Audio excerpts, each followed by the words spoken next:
Hello guys and welcome back sa ating new episode ng Beyond the Hustle podcast. So this episode 8 para sa akin is super super special kasi ang topic natin is all about focus. Okay?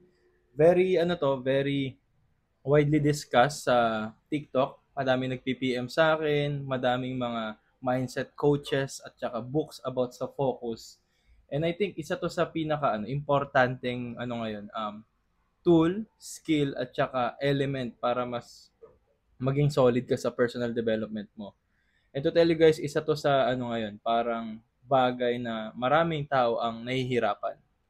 So, sa module na to, explain ko sa inyo kung ano ba yung focus, paano ba mag-focus, ano ba talaga yung true meaning at saka execution para makapag-focus ka, whether if it's business, whether if it's career, whether if it's school or anything na related sa buhay mo para mag-increase or mag-exponentially yung mag-grow yung yung bagay na yon.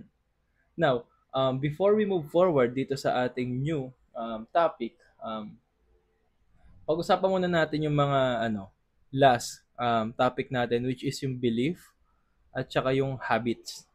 So, sa last two modules na drinap ko, pinag-usapan natin yung habits at saka yung belief.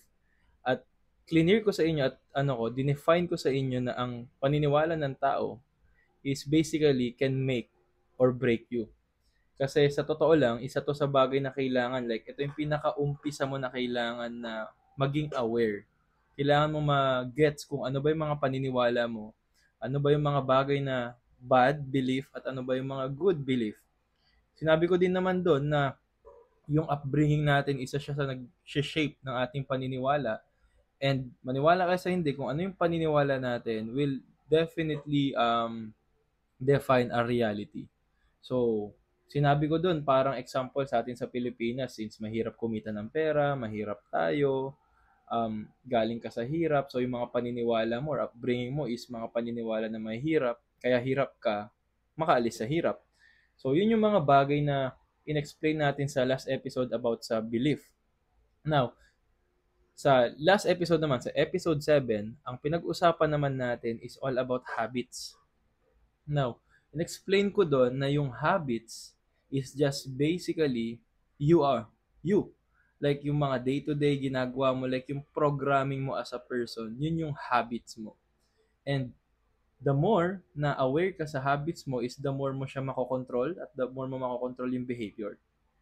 Kasi 'di ba sinabi ko doon na habits is just basically repetitive actions na paulit-ulit-ulit mo ginagawa and through time nagko-compound siya at nagiging mo siya nagiging lifestyle mo siya tapos nagiging part na yun ng system mo.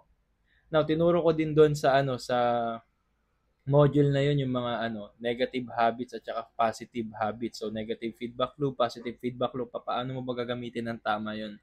So kung hindi nyo pa napapanood yun guys at bago pa lang kayo dito sa video na to, I highly suggest panoorin nyo tong podcast from the episode sa pinakauna kasi uulitin ko lahat ng contents natin dito at modules dito sa Behind the Hustle podcast is magka-connect. So, kung bago ka dito, pwede nyo tapusin to. Tapos balikan nyo sa yung mga past video. Pero kung ako sa inyo guys, pause nyo muna tong video na to. Then take some time na panoorin nyo yung mga pinakaunang video para mas makuha nyo yung best experience dito. So, yun. Bago ako mag-proceed ulit, konting kwentuhan muna tayo. Yung lang ako tubig. Medyo naging busy ako guys kasi may mga collaborations ako minamanage ngayon. Tapos busy sa school. Busy sa din sa work. Tapos sa pagko-content. And guys, to be honest pala, full transparency, anytime soon magre-release tayo ng community. And yung community is free. At the moment, binibuild namin ng ng mga co-founders ko and wala kayong babayaran doon and part ng community is kapag lumoob kayo doon is meron akong free course na sales. It's all about remote sales kung paano ka makaka-transition or magiging remote salesperson kasi yun yung una kong trabaho na nagpakain sa akin. So yun yung bagay na parang walang-wala ako nung tas nagkameron ako. And tuturo ko sa inyo kung ano-ano yung mga naging path ko doon, belief, execution at lahat ng opportunity regarding sa remote sales. All of those, the community and the modules at saka yung course doon sa community is all free. And it's my gift for you kasi nanonood kayo sa akin at sinusuportahan niyo ako. So, anytime soon, magkakabahay na kayo at magkakaroon kayo ng receiving area sa community. And yun lang naman yung gusto ko. Meron tayong safe space na pwede tayong magpalitan ng idea, magtanong, and hopefully, mag-grow tayo together. So, yun. Quick ano lang yun. Quick background sa mga nangyari this past weeks at saka days. And let's get to the show. Okay? So, eto guys, episode 8, one of the topics na paborito ko, focus. Okay?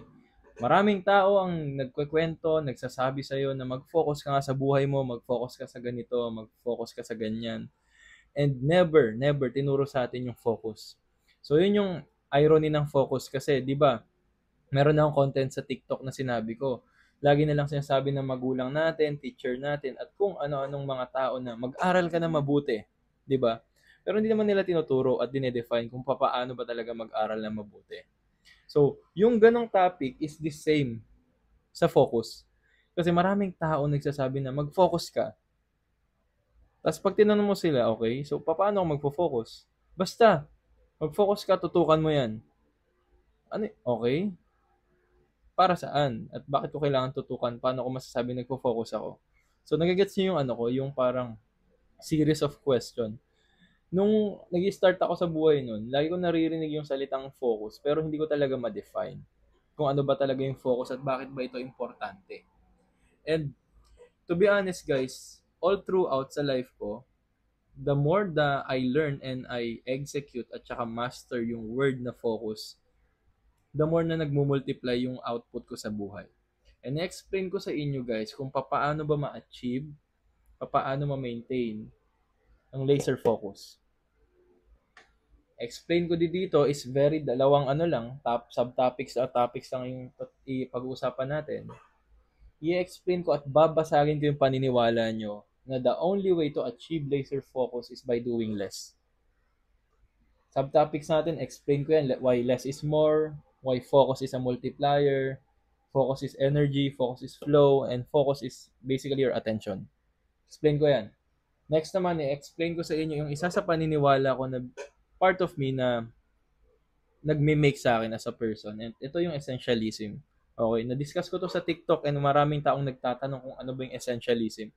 So, explain ko yan guys after dito. And ang subtopic natin is all about high value activities. Okay? And mamaya magugulat kayo kasi malalaman nyo na napakadami yung low value activities. And yung low value or low quality activities yung sumisira ng buhay nyo. Yan yung reason bakit ka mataba. Yan yung reason bakit wala ka pang pera sa bangko. Yan yung reason kung bakit hindi ka pa nagsasucceed sa career mo or possible wala ka pang output o resulta na tinatrabaho pero wala pa nagpapakita. Explain ko sa inyo dito yan. Next naman is explain ko kung bakit kapag ma-achieve mo ang laser focus is you will say a lot of no instead of yes. So, yan yung mga magiging cover at overview ng topic natin. And let's go. Inom lang ang tubig. Okay guys, so di ba na-define ko kanina na kapag sinabing focus, hindi natin ma-explain or yung mga tao nagsasabi sa atin, hindi nila ma-explain. Sasabihin ko sa inyo ng pinakasimple. Okay? Kapag sinabing focus, is just basically concentrate. Yun lang. Concentrate. Let's say for example, ganito. Meron kang isang bagay na narrow, na wide. Kapag sinabi mong focus, inanarrow mo siya. Yun ang focus. Focus is all about concentration. Kaya huwag kayong magtaka kung bakit may mga monk na lagi nagme-meditate. It's just basically concentration. Now, bakit importante ang concentration? Bakit siya related sa focus? Okay. Kasi guys, ito, meron na ikikwento sa inyo na maglilid dito sa lesson natin. Marami akong taong na-meet na ang dami nilang ginagawa sa buhay. Like mga content creators, ang dami nilang ginagawang business. May business sila, may coffee shop sila, may ganito, may ganyan.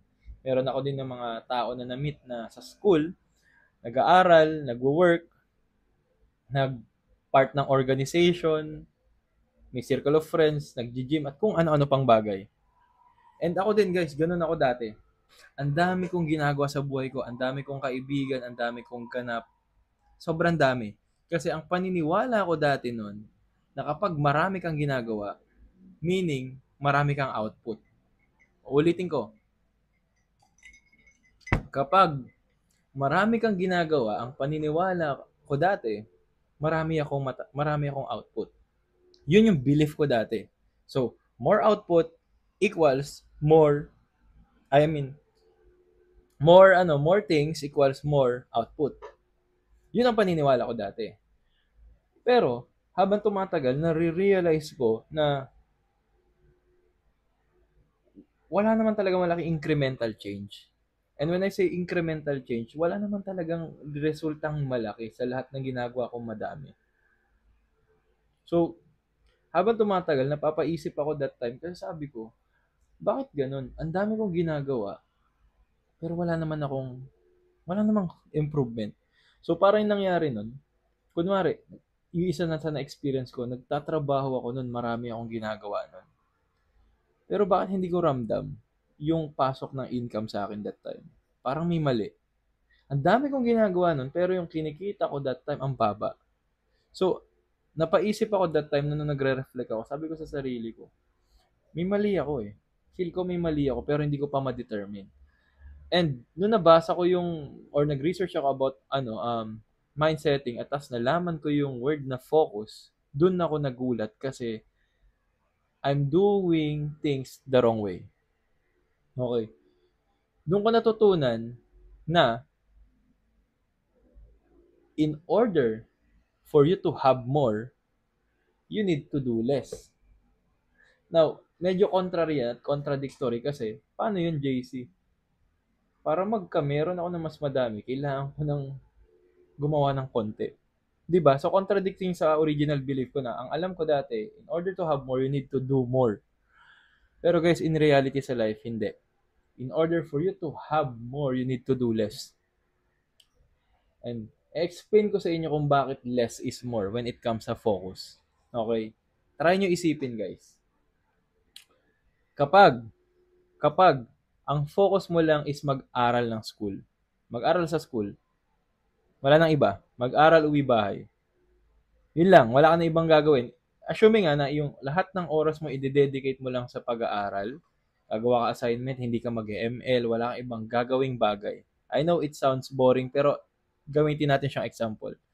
Assuming na estudyante ka ngayon at yung gagawin mo lang buong buhay mo, kung college ka ngayon, for the 4 to 5 years mo is mag-aaral ka lang, uwi ka ng condo or bahay mo, tapos yun lang, aral, bahay lang. Tatanungin ko sa inyo, ano yung chances na gagraduate ka on time, mataas yung grades mo? Try nyo isipin yan. Bahay at school ka lang. Sobrang boring nun guys, pero try nyo isipin. Ano yung chances na gagraduate ka on time at saka mataas yung grades mo? Versus sa tao na nag-aaral, uma-attend na kung ano-anong event, kung ano-anong mga tropa, kung ano-anong mga gaming na kung ano kunwari lang. Tapos, meron pa siyang ibang hobby. Tapos, meron pa siya kunwaring girlfriend. Tapos, meron pa siyang ganito. Tapos, bahay. Try nyo isipin yun. Ano yung chances na gagraduate yung tao na example B on time, tapos mataas yung grades? Try nyo isipin. Kasi guys, sa totoo lang, na-try ko yung dalawang position na yon. Na-try ko na marami akong ginagawa dati nung nag-aaral pa ako dati, nung first ko nag-aral ulit.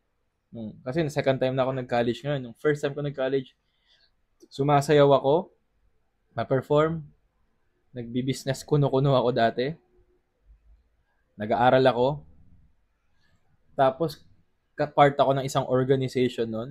Tapos sumasali pa ako sa mga clubs at organization ulit sa school. Iba pa yung outside na organization. Tapos may mga hobby pa ako. Nung times na ginagawa ko yun, na marami akong ginagawa, wala akong natatapos. At yung objective ko is basically yung mag-aral at graduate, wala siya. Hindi ako nakagraduate on time, mababa yung grade ko, wala nangyari sa akin. Versus ngayon, ang main priority ko, aral. Work, school, content. Yung ginagawa ko, tapos content business.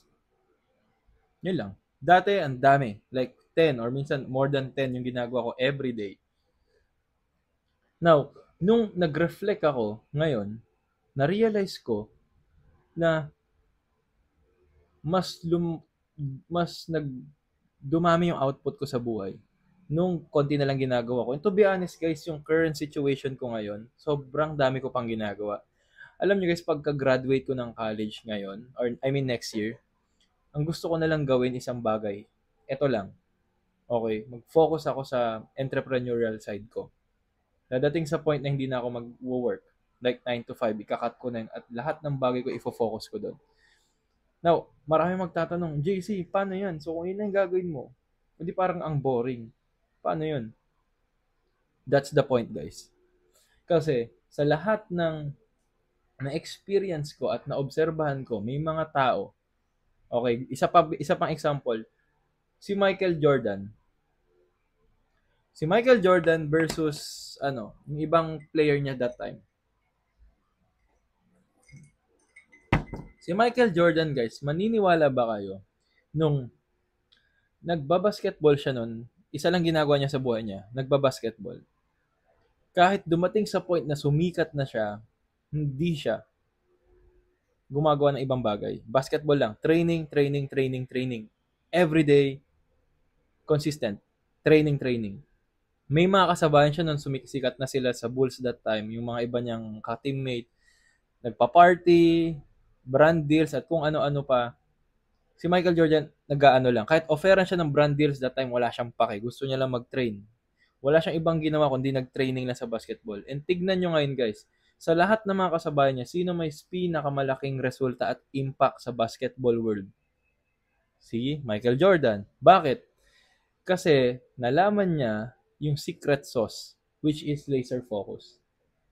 Now, so alam mo na pala, paano nangyari doon, JC? Bakit mo nasabi na si Michael Jordan mas marami siyang output versus kasi training lang naman ginagawa niya, yun lang yung ginagawa niya, di ba? Train, train, train, paulit-ulit. Yun lang ginagawa niya. Meron naman siya mga kasabayan na ang daming ginagawa na sumikat sila kung ano, na nag-artista, nagka-endorsement, nag-lifestyle, at kung ano-ano pa, tapos training. Bakit dapat di ba sila yung mga mas madaming nagawa sa buhay? Mali. Hindi siya ganun. Kasi guys, mag-move tayo sa second na subtopic, which is yung focus is multiplier. Tandaan nyo yan guys, ang focus is multiplier. Hindi pa kayo naniniwala, explain ko sa inyo ngayon. Yung unit mo, o isa ka lang, di ba, isang tao ka lang. Assuming na ang focus efficiency mo, or yung focus mo as a person, kunwari, nasa ano ka lang, 5%. Yung focus mo. 5%. Now, try nyo isipin. 1 times 5. 5. Okay? Ikaw to, isa kang tao, di ba? Kaya 1 kasi isang tao ka lang. Tapos yung focus mo kunyari 5 units or 5% kunwari. 5 units. So maging output mo is 5. Basic math. Now, try nyo isipin to. What if, same, ikaw isang tao ka lang, pero yung focus mo 100 units, 100% yung focus mo. Binigay mo lahat yung focus mo at attention mo doon. Tignan mo yung kakalabasan nito. Yung output mo 100.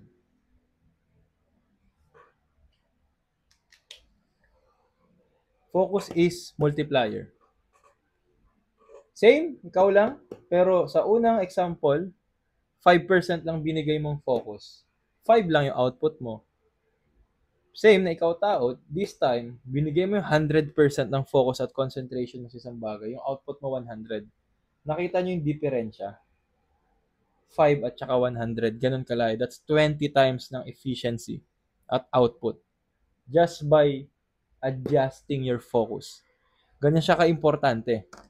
And to tell you guys, maraming tao, and even sa business, ginagawa namin to.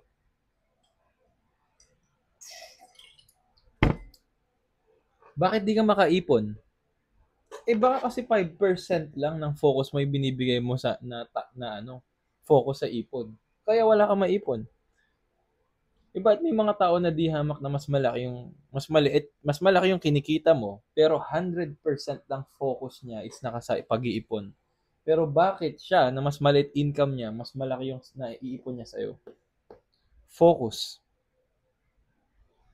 Focus. Ganun lang siya kasimple. And nung nasa engineering ako that time, tapos nabasa ko yung focus, dun ko na-realize kung bakit ganito ka-importante ang focus, guys. It's a multiplier. Now, try nyo isipin. Ito na lang dito sa example na to, sa ibang bagay pa. Gusto mo gumaling sa video editing. Paano? 5% lang ng focus binibigay mo. Kaya mababa output mo kaya hindi ka gumagaling. It's just basically it.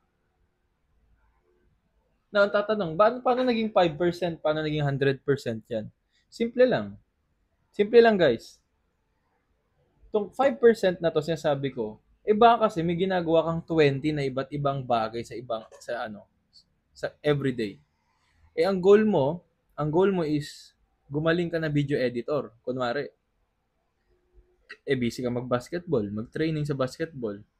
Busy ka sa school, busy ka sa ganito, busy ka sa ganyan, busy ka sa ganon.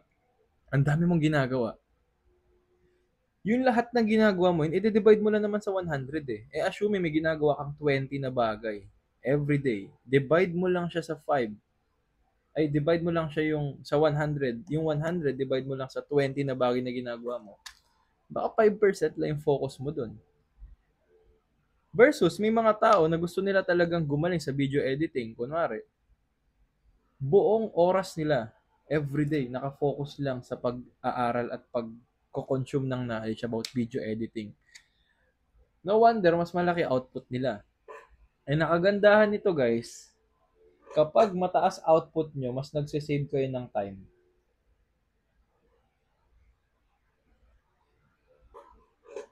Time. More output means faster. The more output you have, the less time you need. The less output you have, the more time you need.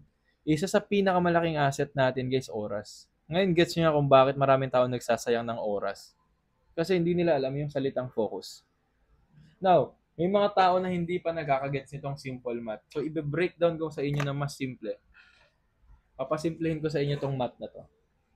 Okay. Ito yung paborito kong example guys. When it comes sa salitang focus. Ito. Ano kung nakita niyo tong bilog na to? Okay, may dalawang bilog. Yan. Nakita niyo yan? Ito si A. Ito si B. Okay. Now, try niyo to isipin. Yung isang si A, marami siyang ginagawa sa buhay. Let's say may 5 siyang ginagawa sa buhay niya. Okay. So, kapag may 5 siyang ginagawa, ibig sabihin, scattered yung attention niya. So, tagi-isang unit sila. So, 5. Isang unit, isang unit, isang unit, isang unit. Okay. Okay. Na-explain ko sa inyo to. Scattered yung focus niya. Ito si letter A, si person A. Siya, sobrang dami niya, gusto niya maging freelancer. Okay, gusto niya pasukin yung mundo ng freelancer. Gusto niya maging VA. Okay. Kaso, ang ginagawa niya, scattered yung focus niya. Yung part ng oras niya, or yung focus niya is, busy siya mag ML. Okay. Busy siya mag ML. That's one. Sa pag ginagawa niya, busy siya gumala. Okay. G na lang yan. Busy siya gumala. Tapos, isa pang part ng attention niya, busy siya mag-aral ng, let's say, ng bookkeeping. Okay, bookkeeping. Busy siya mag-aral ng bookkeeping. Tapos, yung isa naman, ng attention niya, busy siya mag-aral ng pag-BBA. Yan, yung, okay. Mag-aral siya ng BA. Tapos, yung isa naman, busy siya, tapos yung isa pa niyang focus, busy siya mag-content. Kunyari, nagko-content siya. Yan. Ito si person A. Okay? Wait lang, burahin natin niya itong ito para ma-explain ko sa inyo. Yan. Yan si person A. Okay? Oops. Yan. Yan. So, yan si person A. Busy siya. Okay? Ang dami niyang ginagawa. And ang objective niya, gusto niya maging BA. So, kung nakikita nyo guys, yung 100% ng focus niya na scatter sa 5. So, ibig sabihin, 20% lang ng everyday na ginagawa niya, yung na-achieve niya para sa goal niya maging BA. Bakit? Yung 80% naka-scatter sa iba't ibang gawain na wala namang kwenta at wala naman alignment sa goal niya or objective niya. Okay? So, yan. Si person B naman, gusto niya mag-VA. Okay? And, same. 5 units. Okay? 5 na araw. Si person B, everyday, nag-aaral siya mag-BA. Kasi gusto niya maging VA. Everyday. Yun lang ginawa niya. Nandun lang yung attention niya everyday. So, 5 units. 1, 2, 3, 4, 5. Ito siya.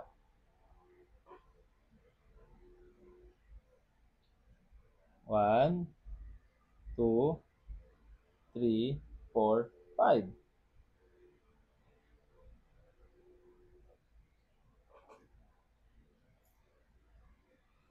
Okay. Tignan yung pagkakaiba, guys. Si person A, ang dami niyang ginagawa na iba't iba na hindi aligned yung focus niya sa gusto niya mangyari. So, sa 5 units niya, sa isang unit lang napunta yung goal niya sa pag-BBA. Every day. So, yan lang na-achieve niya. So, ganyan lang siya day to day. Pero, si person B, nag-focus siya sa objective niya which is mag-aral at aralin ang pag-BBA kasi gusto niya yun at yun yung kailangan niya. So, parehas lang sila ng goal. Pero, this time, si person B, dun lang nakafocus yung araw, yung day to day niya sa pag-aaral ng pag-BBA. Now, kung ganito nyo siya nakikita guys, ganito yung focus, isipin nyo kung gaano kabilis, kung sino sa dalawa yung una magiging VA. Kung ganyan ang setup nila day to day, sa tingin nyo sino yung una magiging VA? Most likely ito. Bakit? 100% ng focus niya nandito sa pag-aaral ng pag-BBA.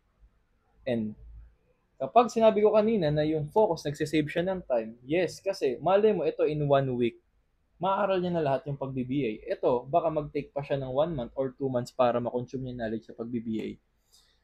So yan yung guys, perfect na na visualization ng salitang focus na hindi alam ng tao. And lagi ko tong ine-explain sa mga estudyante ko na nagpapa-mentor sa akin. Ganito ang focus guys, ganito siya ka-crucial. Kaya kailangan nyo malaman kung ano-ano ba yung mga bagay ngayon sa life nyo na nagmamatter para ma-hit nyo yung goal nyo, para mas mag-save kayo ng time at makapag-focus kayo. And explain ko sa inyo mamaya yan dito sa Essentialism. Binigyan ko lang kayo ng overview at comprehensive na discussion kung paano ba mag-focus. Okay. Now, alam nyo na yung focus pala is multiplier. Move naman tayo sa salitang energy. Okay. Guys, natutunan ko na where your focus go, energy flows. Kapag yung attention mo nag-concentrate na sa isang bagay, dun na lang yung focus mo. Kung ikaw yung tao na puro complain sa buhay, dun lang magiging focus ng life mo. Pero kung ikaw yung tao na nagfo-focus ka para galingan mo sa buhay, yun yung magiging energy mo. And di ba sabi nyo guys, energy is vibe. Mararamdaman nyo naman sa tao kung yung focus niya is ganito, ganyan. Di nyo ba na-obserban kapag may athlete sa school nyo, na varsity na sikat, na magaling, ano na nakukuha niyong energy sa kanya? Nararamdaman yung focus dun sa craft na ginagawa niya. Kunyari magaling siyang basketball player. Yun mismo yung focus niya. Dun siya magaling. And yun ang ano guys, yung sinasabi kong energy. And energy is also an asset, 'di ba? Isipin mo battery yung katawan natin, may battery yung utak natin. Hindi lahat ng energy natin maano natin. Kumbaga limited kaya nga tayo natutulog. So kung i-treat niyo yung katawan natin or utak natin as cellphone, ibig sabihin nalolobat din tayo eventually, matutulog, mare-recharge.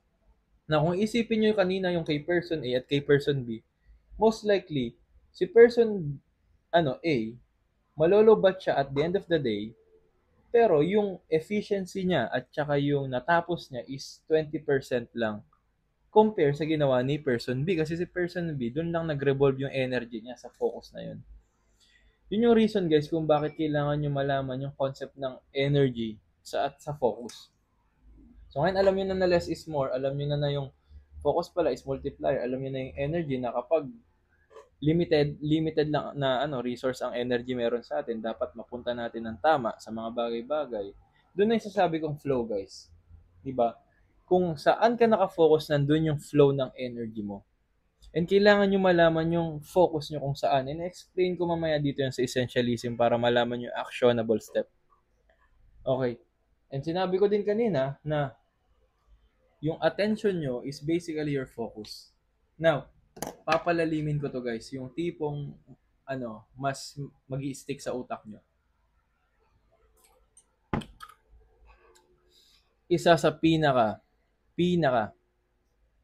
tostado ngayon sa ating mga tao is attention.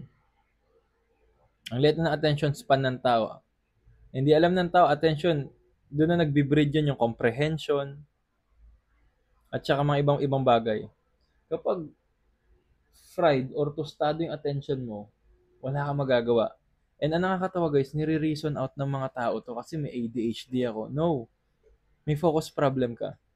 Yun lang yun.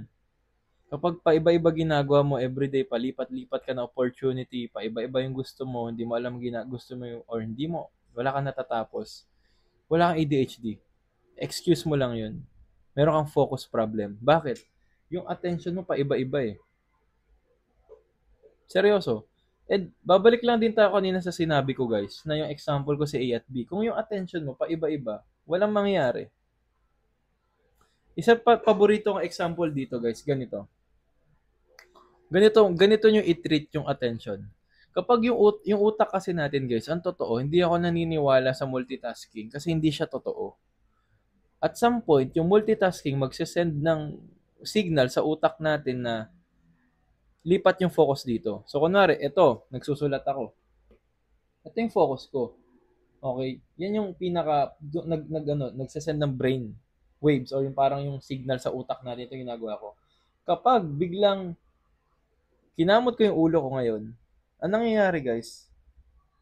Magpo-pause tapos lilipat dito yung attention ng utak ko. Tapos ito na yung gagawin. Kaya pansinin nyo guys, kapag marami kayong ginagawa, hindi nyo alam kung ano yung ginagawa nyo kasi wala kayong focus. Seryoso yun. And it's a real application sa buhay natin. Kapag may bagay kayong gagawin, gawin nyo lang. So, kunyari ako, nagko-content ako ngayon. Wala akong distraction guys kapag nakita nyo, naka-off yung cellphone ko, naka-airplane mode, wala akong script, wala lahat. As in, ito lang at saka yung discussion. Kaya marami akong nasasabi kasi marami tayong natatapos kasi, again, multiplier. Imagine nyo ngayon, kung nagko-content ako ngayon, tapos ang dami kong ginagawa, most likely paputol-putol yung magiging topic natin. Kasi paiba-iba ako ng attention span, palipat-lipat ako. So, dapat ganun nyo din tinitreat yung sarili nyo. And guys, maniwala kayo sa hindi. Attention span na lang ng tao sobrang liit. Google nyo kung gaano kaliit. Nagkaroon ng TikTok, mas pinaliit ng TikTok. Kaya it's something na kailangan natin maging aware. Kasi sa totoo lang, mas mahaba na attention span ng goldfish kaysa sa tao. Pwede nyo i-search yun. And it's a real data.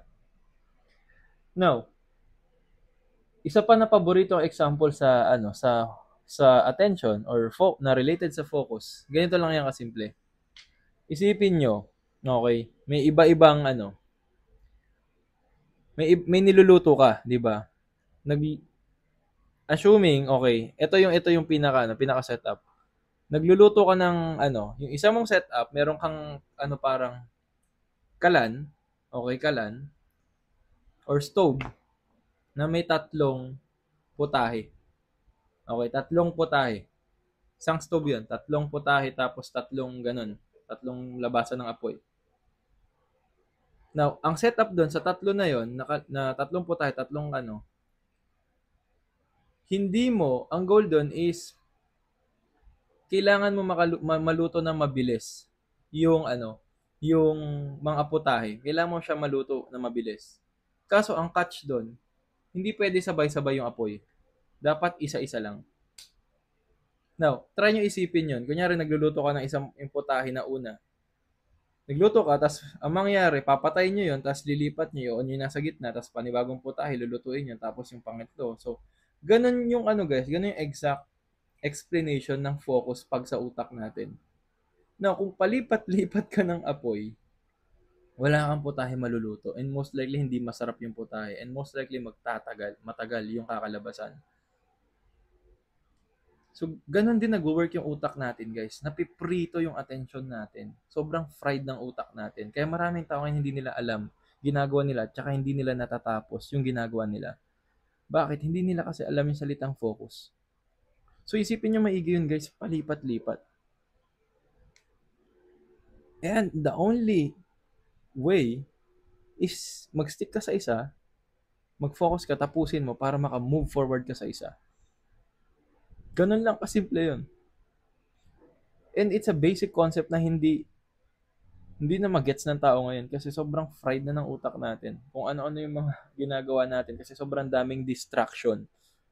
And explain ko mamaya dito sa second topic natin. Kaya hindi ako naniniwala sa multitasking, guys. Kapag may bagay na gagawin ka, make sure mo na gagawin mo lang yon. Kasi pinakita ko na sa inyo yung multiplier eh. Matatapos may isang bagay kahit nag-multitask ka, pero ang tanong, quality ba siya? Efficient? I don't think so. Gamitin na lang example ko kanina sa kalan. Ganon siya nangyari.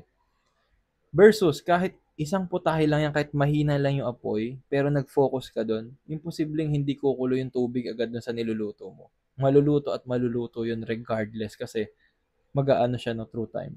Versus sa patay sindi na malakas, wala. So, yun exact representation ng focus at saka attention kung bakit siya related yung attention sa focus. Okay, now alam niyo na, ang dami ng example dito. This is more focus on energy, flow, attention. Meron akong ikikwento sa inyo, guys. And nakwento ko to sa TikTok, ikwento ko ulit. Meron akong kababata na every year, iba-iba yung ginagawa niya. Try niya mag-buy and sell, lipat siya ng ganito, lipat siya ng ganito. And every year na nagkikita kami, nagka-catch up kami, iba-iba yung ginagawa niya. Ako that time, sales lang ginagawa ko. As in, remote sales. Ako nag-start. Okay? So, yun nag-focus ako. That was 7 years, 8 years ago. Start ako sales. Siya, yun, nag-start siya ng bago. Sabi niya, magta-try daw siya mag-business. After 1 year, ako, dahan-dahan nagpo-progress yung ko sa sales. Di pa ako magaling. May client ako pero malit pa kinikita ko. Siya, sabi niya, hindi daw nag-work yung ginagawa niya. Kaya nag-transition na naman siya after a year sa bago. May ginawa na siya, buy and sell siya. After 2 years, nagkita kami, nagkamustahan kami. Sabi niya sa akin, kamusta ka bro? Ang ginagawa mo? Sabi ko, same pa rin. Freelance sales, remote sales. Tapos siya naman, nag-aahente siya ng lupa.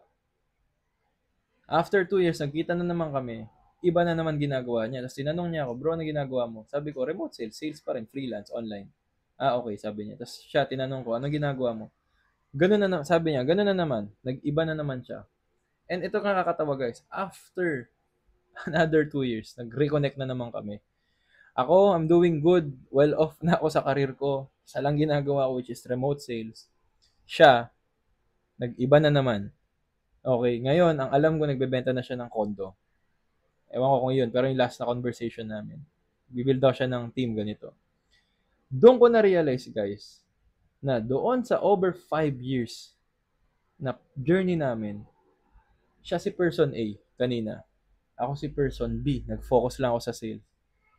Di hamak na mas malaki naging output ko sa life versus sa kanya. And I'm not comparing or disrespecting or anuhin niya. It's more of sa focus ang topic natin. Yung output ko sa life, may sikat tayo sa TikTok, madami tayong natutulungan business, di hamak kumikita tayo ng more than enough na pera sa pinapangarap natin kahit papano. Pero hindi ako mayaman, okay? Versus siya, wala pa siya natatapos at laging part ng conversation namin wala siyang kinikitang pera. Iba siya ng ginagawa sa life. So siya, si person A, ako si person B, and through time guys, sa horizon ng oras, nakita ko ang pagkakaiba, ang layo na namin. And siya yung example na palipat-lipat ng nilulutong putahe. Ako nag-stick lang ako kahit mahinang apoy lang, nag-stick ako sa isang putahe. Eventually, masarap na luto ko. Siya, paiba-iba ng putahe. Every year, every 2 years, paiba-iba siya ng ginagawa. Wala siya naluto. And kung may maluluto man siya, hilaw. Ganun ka-importante guys yung attention na sinasabi ko. And guys, lagi nyo tatandaan to, lahat ng strategy, lahat ng hustle, moral, ethical, legal sa buhay, gagana yan. It's just a question of time, focus, effort, and commitment. Kapag the moment na nag-defocus ka doon sa ginagawa mo na yun at nag-shift ka at nag-hop ka ng panibagong strategy, sayang kasi hindi alam ng tao ang focus ganito yan guys. Isipin nyo nasa escalator kayo. Ganito yan guys. Isipin nyo nasa escalator kayo. Okay. Escalator. Ang alam ng tao, ganito yan. Ang focus guys, yung escalator pababa. Okay, pababa yan, pa ganun, yung escalator, pa ganun. Ang focus guys, dadaanan mo yung escalator na pababa, pero pataas ka. So, pababa yung escalator, pero ikaw pataas. Ganyan ko tinitignan yung focus. Kapag consistent ka, makakapunta ka doon sa goal mo. Pero once na nag-stop ka, kahit 5 seconds, nasa baba ka na agad. Nandito ka na agad. Kaya kailangan mo ng attention at concentration sa focus mo. Kasi kapag nag-stop ka bigla, lumipat ka, babalik ka ulit sa point zero. Yun yung nangyari sa tropa ko. Bakit? Kasi nandito pa lang siya sa step 1. Hindi daw nag-work. So, nag-hop na naman siya. So, nag-zero siya, tapos ganun, tapos ganun. Eh, ang reality, kailangan lang ng isang strategy na para dire-diretso siya, dahan-dahan, para makapunta siya sa taas. So far, ano-ano mga nare-realize nyo guys? And sa magtatanong, anong tawag sa ginagawa ng tropa ko or anong kababata ko? It's tawag doon is shiny object syndrome. Shiny object syndrome is basically palipat-lipat ka ng strategy na alam mo mag-work pero in reality, na-FOMO ka lang, na-hype ka lang kasi uso yun. Iwasan nyo magka-shiny object syndrome guys. The only way para ma-beat yung shiny object syndrome is mag-set kayo ng goal na gagawin nyo isang strategy sa life. Mag-stick kayo for 3 to 5 years hanggang mag-work. Kasi lahat ng bagay mag-work, trust me. Lahat ng bagay mag-work. Yun lang. You just need commitment, discipline, at focus. Put all of your attention to that, it will work. Trust me. Okay, now alam niyo na kung bakit importante yung attention at alam niyo na kung bakit doing less will have you more. Now, mag-jump in naman tayo sa last part ng topic natin, which is essentialism. Alam mo guys, isa sa paniniwala ko. Essentialism is basically being essentialist. Ano yun? You just need to do the essential things sa buhay.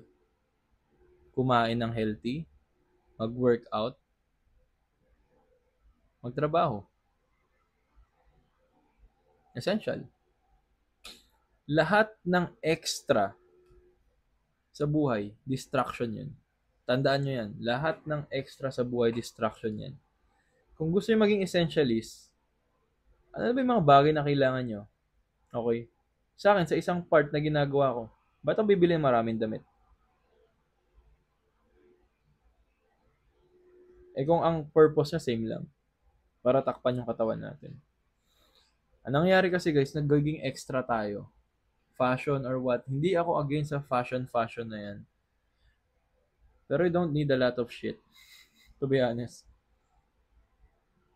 Hindi mo kailangan yun. Bakit? Anything that is extra sa life mo will cost you time. And sabi ko kanina dito sa intro, lahat ng bagay na extra magkakain ng attention mo. And lahat ng bagay na kumakain ng attention mo na wala sa focus mo is makaka-apekto sa output mo. That is called essentialism. Hindi mo kailangan ng extra. It's just kung ano ba yung pinaka-objective na isang bagay, ano ba yung pinaka-purpose. Yun ang essentialism. And to tell you guys, lahat ng bagay basic. Seryoso. Alam niyo nakakatawa guys. Masyado kasing inaano ng mga tao yung advance. Eh lahat naman ng advance na bagay nang galing sa basic. Let's say for example, magpapapayat. Kung ano-ano mga na-inventong strategy, eh in reality, basic lang naman ang pagpapapayat. Kumain ka ng healthy and mag-workout ka more than sa kinakain mo. Papayat ka dun. Yun lang yun. Pero kung ano-ano na-invento na kung ano-ano kasi ang hinahanap ng tao, may advance na secret. Wala. It's just the basic thing. Gusto mo magpalaki ng katawan? Kumain ka ng healthy, lean foods, mag-workout ka. Yun lang. Tapos nag-iisip sila ng 3 days, 4 days, 2 months, 1 month transformation. Para sa akin, bullshit yun. It's just basic. Ulitin ko guys, in order to have the maximum efficiency at output, ano yung pinakailangan? Focus at saka time.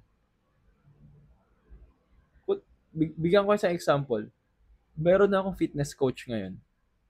Pinakita ko sa kanya yung goal ko. Tapos sabi niya sa akin, achievable yan ng 6 months bro. Sabi ko hindi.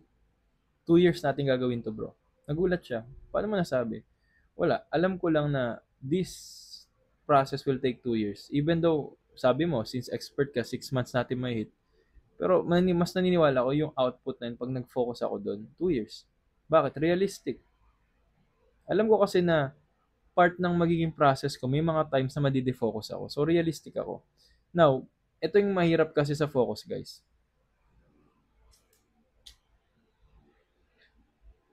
Kapag para masabi mong nagfo-focus ka, dapat meron kang high value activity or high quality activity. Paano mo masasabi yan na ginagawa ko yung high value activity at high quality activity, JC? Basic lang, guys.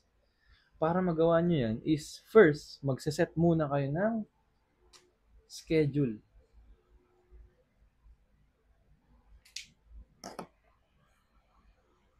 Alam mo nakakatawa, ang daming mga tao na nagtatanong sa akin, paano mag-focus sa buhay? Ito lang sinasabi ko guys, schedule.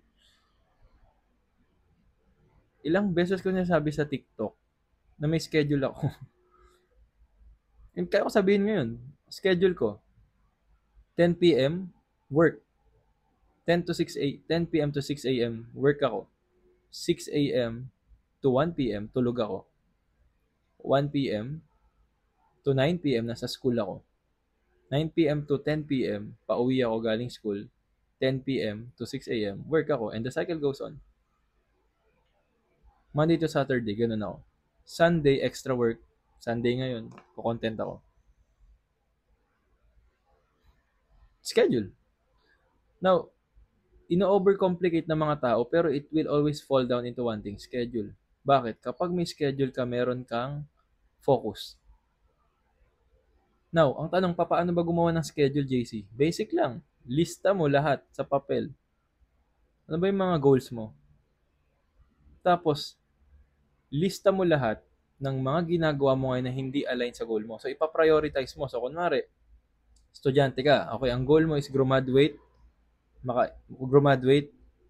makapag-ipon ng pera, tapos magandang katawan. Yun yung goal mo. Now, ano-ano ba yung mga day-to-day na kailangan mo na naka-design na meron ka doon? Gusto mo graduate, so kailangan part ng araw mo nag-aaral ka na mabuti. Nag-aaral ka sa school, pumapasok ka. That's one. Gusto mo pumera, kailangan mo mag-aral ng high income skill. So, part ng araw mo is mag-aaral ka high income skill. Part yan ng day-to-day mo. Gusto mo gumanda katawan mo, kumikain ka ng healthy at nag-gym ka or nag-workout ka. Yun yung top priority mo day-to-day. Dapat nandoon lang yung focus mo. Now, the more na yun lang yung ginagawa mo, yung tatlo lang na yun, the more na maging efficient ka at ma-hit mo ng mabilis yun. Ganun ang mag-focus and ganun mag-create ng schedule, guys. Ang nangyayari kasi, guys, hanap tayo ng hanap ng mga extra sa buhay natin.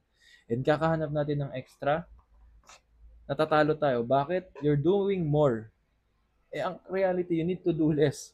Kung isa sinabi yung example, tatlo lang gagawin mo. Nag-aaral ka ng high income skill para kumita ka ng pera, tapos nag-workout ka. Imposible after 1 year, hindi mo ma-hit yung dalawa agad doon, which is kumikita ka ng pera at saka maganda katawan mo. And for sure, kapag nag-aaral ka at meron ka talagang study time, mataas yung grades mo. Kaso lahat tayo naghahanap tayo ng extra, guys. Yun yung nakakatawa. And kapag may mga bata, matatanda, or kahit kaedad ko na nagtatanong sa akin, paano mag-focus sa buhay? Schedule. Basic. Na kung tatanungin naman nila ako, ano yung ano mo, JC? Paano kumawa ng schedule? Tatanungin ko lang sila, ano ba yung goal mo? Sasabihin nila, hindi ko alam. Oh, so kung wala kang goal, paano ka makapag-focus? Wala ka palang goal. Basic lang din sasagot ko. Kasi guys, kailangan mo muna ng target, objective. Kapag nalaman mo na yung objective or target mo, doon mo na ilalagay yung mga kailangan mong day-to-day na gagawin para makakreate ka ng schedule at doon lang magre-revolve yung araw at buhay mo muna hanggat hindi mo nahihit yun. And to tell you guys, hindi mo na kailangan ng disiplina. Kapag alam mo yung schedule at focus, discipline mga anak na dyan ni Kusa. Nasa ganong part ako ng life ngayon. And alam na mga friends ko yan. And alam yung nakakatawa guys. Kapag may schedule ka, mas madami kang sasabihing no kaysa yes. Ilang beses na ako niyayaya ng mga kababata ko, mga friends ko, even family members namin, relatives ko, na lumabas kami ganito. Ano sasabihin ko? Wala kasi sa schedule ko. Laging ganun. Hanggang dumating sa point na alam na nila. Na maraming taong natatakot. Bakit? Baka sabihin nila, wala kang pakisama or what. Hindi. Maniwala ka sa hindi guys. Kapag may schedule ka, respetuhin ka ng tao. Yung presidente ba may schedule? Oo. Yung mga negosyante bang may schedule? Oo. O dapat ikaw din. Akala kasi ng tao, kapag oo ka ng oo sa mga bagay-bagay, ibig sabihin mas mamahalin ka nila. Hindi totoo yun. Mamahalin ka ng tao kasi nire-respeto mo oras mo kasi may schedule ka. Kaya ka may schedule kasi may gusto kang goal na ma-hit. Kaya ka nila respetuhin. Kasi yung ibang tao walang ganun. Kaya sila kaladkarin. Kaya sila walang natatapos sa buhay. Kasi wala silang gusto, wala silang goal. Dun lang yun. Dun mo lang malalaman ng isang tao kung may ginagawa talaga siya sa buhay niya or wala. Yun lang yun. Ngayon marami kayo nare-realize. Now, alam nyo din kung bakit hindi ako masyado nagre-reply sa inyo. Bakit? Wala kayo sa schedule ko. Dami nagchat-chat sa akin. Wala kayo sa schedule ko.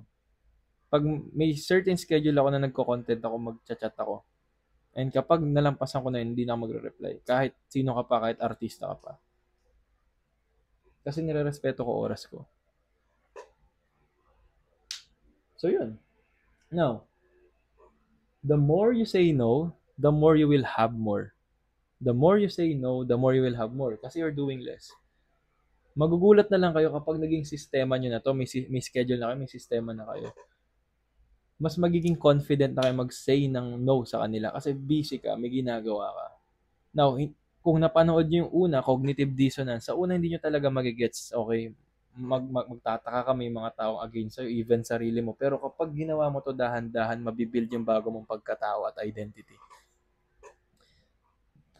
And isa to sa pinaka-hard part na ginawa ko sa buhay ko, pero hindi ko siya pinagsisisihan. Kasi, nung nagkaroon ako schedule, Mas nirespeto ko ng tao at mas nagkaroon ako resulta. Lahat ng mga tropa ko at mga ibang tao na even family ko, nirerespeto nila ako kasi sinasabi ko, wala sa schedule ko yan. And alam nila kapag nagbigay ako ng time, magbibigay ako ng time. So yun. Now, ngayon alam niyo na yung schedule. Ano naman yung high value activity? High value activity is basically yung mga ginagawa niyo sa schedule, yung kailangan yung gawin. The more na nasa side track ka sa schedule mo, the more na hindi high value yung activity mo. So, kunyari, part ng day-to-day na schedule mo is mag-gym. Kapag hindi ka nag-gym, ibig sabihin hindi high value activity ginagawa mo. Kailangan mo agad mag-focus doon. Or might as well, ang una nyong gawin nyo muna yun. Kapag natapos ka, yung extra gawin mo na lang. At least yung schedule nyo na follow. Now, hindi ko naman sinasabi sa inyo na maging robot kayo. Pero ang punto ko lang guys, kailangan nyo gawin to para makuha nyo yung mga bagay na gusto nyo. Kasi in reality guys, mahirap talaga mag-focus. And yun yung nagsaseparate sa winners at losers ngayon. Yun lang, wala nang iba. So yun. Yung lagi nyo tatandaan guys, kapag na-master yung focus, kahit iyan lang. Alam nyo, i-end ko na lang dito sa story na to guys. Panoorin nyo yung yung documentary ni Bill Gates, yung paano siya umiikot yung utak niya. Parang inside the brain of Bill Gates sa Netflix, panoorin nyo. Alam niyo nakakatawa dito. Nung bilyonaryo si Bill Gates, nag-meet sila ni Warren Buffett sa conference. Pinag-meet sila. Tapos, sabi ng isang tao nung nag-meet sila, hindi pa sila magkakilala, magkaharap silang ganun. Sabi sabi ng tao doon, isulat nyo nga sa papel yung sikreto nyo kung paano kayo naging billionaire in one word. So, nagsulat sila sa papel. Tapos, tinaob nila yung papel nila each. Alam niyo nakakatawa guys. Nung binuksan nila yung papel na sinulat nila, tapos pinakita nila sa isa't isa, tumawa sila. Alam niyo nakalagay na word? Focus. So, alam ng mga billionaire at mga successful people yung power ng focus. And the more na ma-harness mo na, the more na magagamit mo siya, you will be unstoppable. Kaso, sa mundo ngayon, punong-puno tayo ng distraction. So, good luck. Ngayon, alam niyo na guys, kung paano ma-achieve yung laser focus, ano yung mga kailangan nyong gawin, ano yung definition, why doing less will have you more, and ano ba yung essentialism, bakit siya related sa laser focus. Now, ang goal ko or ang assignment ko sa inyo guys, first, isulat yung gusto nyo mangyari ngayong taon. That's one. Sulat nyo. Comment nyo dito sa baba. Isulat nyo. Tapos i-comment nyo dito. Ilagay nyo ngayon sa papel. Tapos i-ano nyo dito sa nyo. Sa wall nyo. Okay? Coupon band, lagay nyo yung gusto nyo mangyari. Lista nyo lahat ng gusto nyo mangyari bago mag-end yung taon. That's one. Second, gumawa kayo ng schedule based doon. I-reverse nyo yung oras nyo. Igawa kayo ng schedule doon. That's another separate na bond paper. Ilagay nyo din sa tabi nun ng goal nyo at tapos yung schedule nyo. Okay? Third na gagawin nyo is another bond paper tapos ilagay nyo kung na-hit nyo na yung goal nyo. So, let's say for example, yung goal nyo is makahit kayo ng 20k na saving. So, every month, gawa kayo ng parang ganito Parang ganyan. Yan. Month, lagay nyo, tapos yung savings nyo. Ilagay nyo. Now, tapos yan, lagay nyo. Kunyari, August, September, October, November, December. Ngayon, ang gagawin nyo guys, kapag meron kayong nakikita na goal nyo, day to day, pagkagising nyo, ilagay nyo yung coupon band na 3 sa harapan. Kapag nakikita nyo everyday yung goal nyo, yung schedule nyo, tapos yung progress nyo, imposibleng hindi kayo makakapag-focus. And nung ginawa ko yan guys, yung ganong strategy, mas di hamak na mas nag-focus ako. And mas ko, it's para kasi nakikita ko yung progress ko, nare-remind ako sa mismong schedule ko, at saka nare-remind ako sa goal ko. So, nung broke ako guys, ginawa ko yun.